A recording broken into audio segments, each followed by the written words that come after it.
Well, you saw me with Bogus Pump. Yes. Yes, I do. I play with a lot of cover bands. I go and try to play with them, and because they play Zappa's music quite well. I play with a couple other groups in Europe. As a matter of fact, I'll be in Austria with a group from Austria called Sex Without Nails Brothers. Now, I'll leave the interpretation of that to you. Sex Without Nails Brothers. Okay. But anyway, they play Zappa music, and I'm going to do a tour with them in December. And then I'll be touring Europe in January with the Grandmothers. I am a member of that band. Don Preston, Ron Gardner, Roy Estrada, myself, a guitar player, a great studio guitar player from Los Angeles named Ken Rosser, and an incredible drummer named Chris Garcia. And the six of us will be going over to Europe to do a 22-show concert tour in January. Now there are other bands that I'll be playing with too. I'll be playing next year in England with the Muffin Men. I'll also be playing with Ed Palermo Big Band at the Bonn Jazz Festival in Bonn, Germany, the first part of June. And I'm supposed to do some type of tour in February with George Duke. Wow, busy, busy, busy. Hey, listen, I gotta pay the bills, man. I gotta pay the bills. Listen, I put this out with my own money. I produced this, paid the musicians. Oh, by the way, Chester Thompson plays drums on here, and Mike Keneally plays guitar. Mike Keneally? Mike Keneally. Guitar extraordinaire. Guy on the back of the best drummer and one of the. You know who Chester Thompson plays with regularly, don't you? No, I have no idea. Chester Thompson plays with Phil Collins. Genesis. Oh, and Phil Collins is a drummer himself, so he must be good. Well, he did, because Phil Collins had to come up front, and so he had to get the best drummer he could find. And so after Chester Thompson left Frank Zappa, he went with Weather Report for a couple of seasons, and then he's been with Genesis and Phil Collins ever since. As a matter of fact, he's on tour with Phil Collins as we speak. Wow. Hey, Pisspot, Phil Collins is on tour. I think you'd catch that. I don't catch up much on Phil Collins. Well, I just know he sings a bunch of songs I think rabbits might like. Well, yeah. Well, hey, they're good songs. Remember that one about the guy? They're good songs. Phil Collins is a great musician and a great singer. And fairly decent actor. Oh, I don't know about that. I try not to watch singers who try to turn actor. Anyway, he's good. But anyway, Chester Thompson plays drums on here, he's one of the best drummers you're going to find. And Mike Keneally, guitar extraordinaire, also plays guitar on here. And none of these songs sound like Frank Zappa music. Excellent.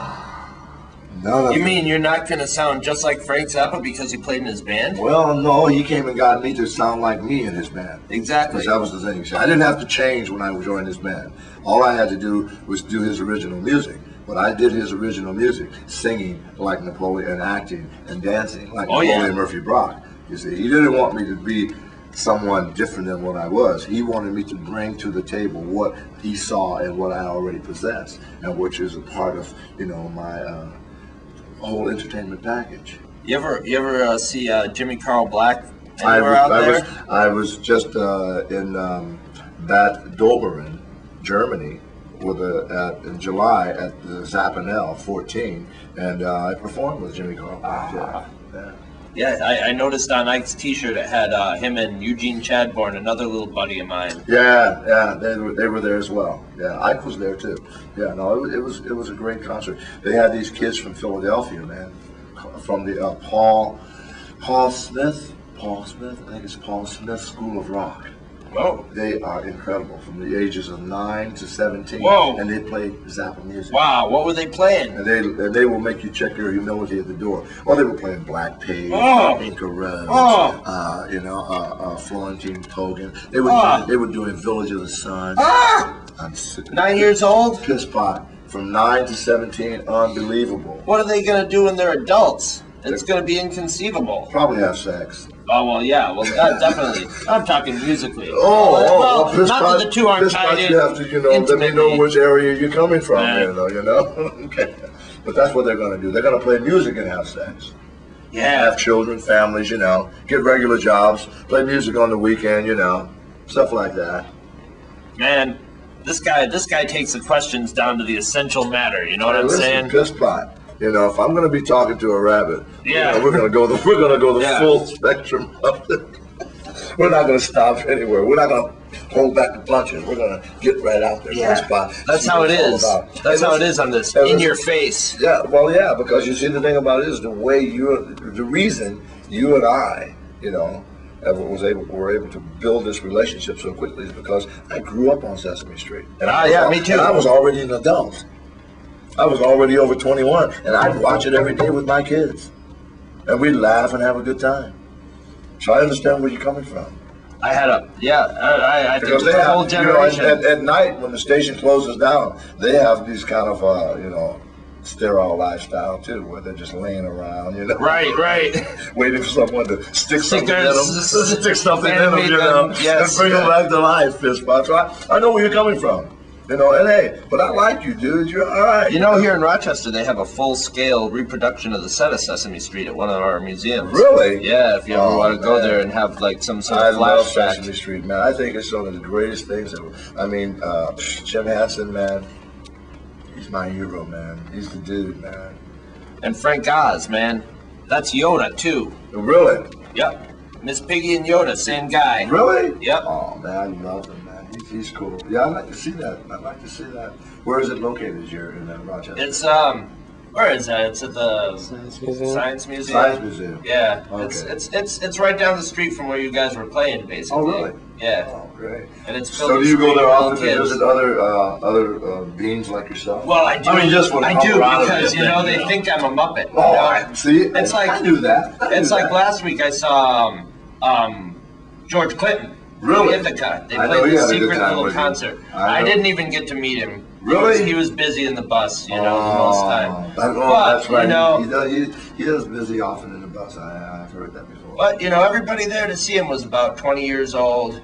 And so I show up with a guy who looks very much like George Clinton. And me, you know, the grizzled veteran that I am. Oh, yeah. I see. And all of a sudden, they all think I'm in the band, you know? Really? Oh, yeah. Well, you know, if you've seen the outfits that he has these people wearing, I mean, it's understandable. It's understandable that you would be mistaken for one of the band members. I mean, I've seen the outfits that they wear, you know, and I've jumped in the car and locked my door. There were girls coming up and hugging us and palming us, you know, passing us smokable materials into our hands and stuff, just because they thought these guys are in the band. So that's sort of like. Did any of them stick their hands up in? They tried. Oh, okay. They tried. Just checking. Only one at a time. So you told them what your real name was, and they went, "Hey, Pisspot." What does that mean? It's all. Usually, when girls put their hand up there, they go, "Oh, it's all sweaty up there. No. Oh, it's damp and sweaty." Really? Yeah. Oh, Pisspot, man. Well, that's the way it is. It doesn't take you much, huh? You get. But that's sort of like when I go to Sesame Street, I do that, and I just sort of hang around there, and they figure, oh, he must be one of the Muppets, one of the lesser-known Muppets, you know. And then they come over and they talk to me for a while, and the parents come over, and after a while, the parents sort of, you know, quietly hustle their kids away and looking back over their shoulder. Well, what do you say when they're there? I mean, you don't embarrass them, or you don't offend them, or say, you know, I'm naughty not one things, of those condescending rabbits, you know, that, hi, little kids. You know, it's more, you know, I talk to them like they're people, one-to-one.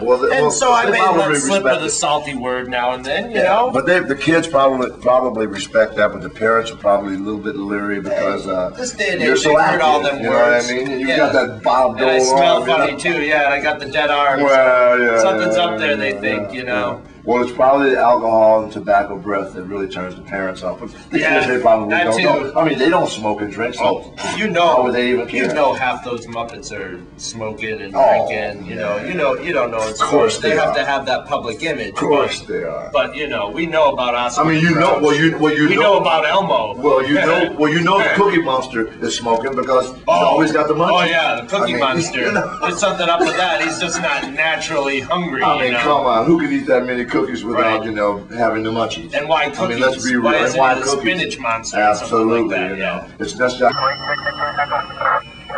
K, nothing further.